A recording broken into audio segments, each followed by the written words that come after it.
العالمين والصلاة والسلام على سيد الأنبياء والمرسلين وصحبه النبي العظيم أما بعد أعوذ بالله من الشيطان الرجيم بسم الله الرحمن الرحيم ولا تبسطها كل البسط فتقعد ملوما محسورا صدق الله العظيم۔ حضرت سعد بن ابی وقاص رضی اللہ تعالی عنہ یہ نبی پاک صلی اللہ تعالی علیہ وسلم کے صحابی ہیں، اور وہ صحابی ہیں جن کو نبی پاک صلی اللہ تعالی علیہ وسلم نے دنیا میں جنت کی بشارت دے دی، یعنی عشرہ مبشرہ ان 10 صحابہ میں سے ہیں جن کو اللہ نے جنت کی بشارت دنیا میں دی۔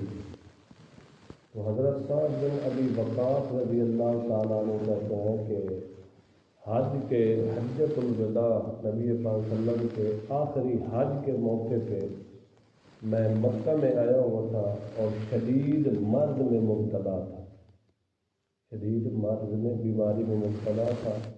نبی پاک صلی اللہ علیہ وسلم میری عیادت کے لیے آئے تو حضرت سعد بن ابی وقاص کہتے ہیں کہ میں بہت بڑا مالدار تھا، اور میں نے نبی پاک صلی اللہ علیہ وسلم سے کہا کہ میری ایک صلبی بیٹی ہے، کیا میں اس کے لیے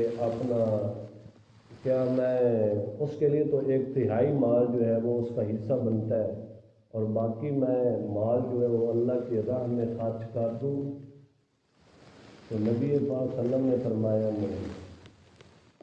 پھر صحابی رسول حضرت سعد بن ابی وقاص نے فرمایا یا رسول اللہ کہ میں اس کا 1/3 حصہ اللہ کی راہ میں خرچ کر دوں؟ تو آپ صلی اللہ علیہ وسلم نے فرمایا ہاں، 1/3 حصہ بہت ہے، یہ خرچ کر دے اللہ تعالیٰ کے راستے میں۔ اس حدیث سے کئی چیزیں جو ہے مستنبط ہوتی ہیں۔ ایک تو یہ ہے کہ جب کوئی مریض ہو جائے اس کے لیے عیادت کرنی چاہیے، جیسا کہ خود نبی پاک صلی اللہ علیہ وسلم اور حضرت سعد بن ابی وقاص کی عیادت کرنے کے لیے گئے، تو مریض کوئی بھی ہو اس کی عیادت کی جا سکتی ہے، اور مریض کو دعا یہ بھی دے سکتے ہیں کہ لا بأس طہورا انشاءاللہ، کوئی حرج نہیں انشاءاللہ العزیز، اللہ تعالیٰ اس کے ذریعے تیرے گناہوں کو کیا کرے گا؟ صاف کر دے گا۔ تو مریض کی عیادت بھی کرنی چاہیے۔ دوسرا یہ ہے کہ جب بندہ مرض الوفات میں مبتلا ہو تو اس وقت جو خرچ کرے گا وہ وصیت سمجھا جائے گا۔ کیا ہوگا؟ وصیت۔ اور وصیت جو ہوتی ہے وہ مال کے 1/3 حصے میں 3 حصے میں نافذ ہوتی ہے۔ کون سے حصے میں؟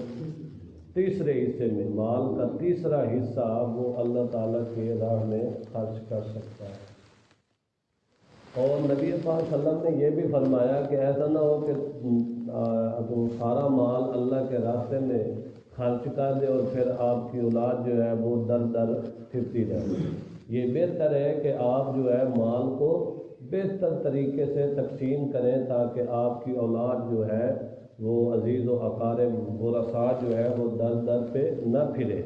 تو بہتر طریقہ یہی ہوتا ہے کہ مال کو جو ہے مناسب طریقے سے جہاں ضرورت ہو، جتنی ضرورت ہو اتنا تقسیم کیا جائے۔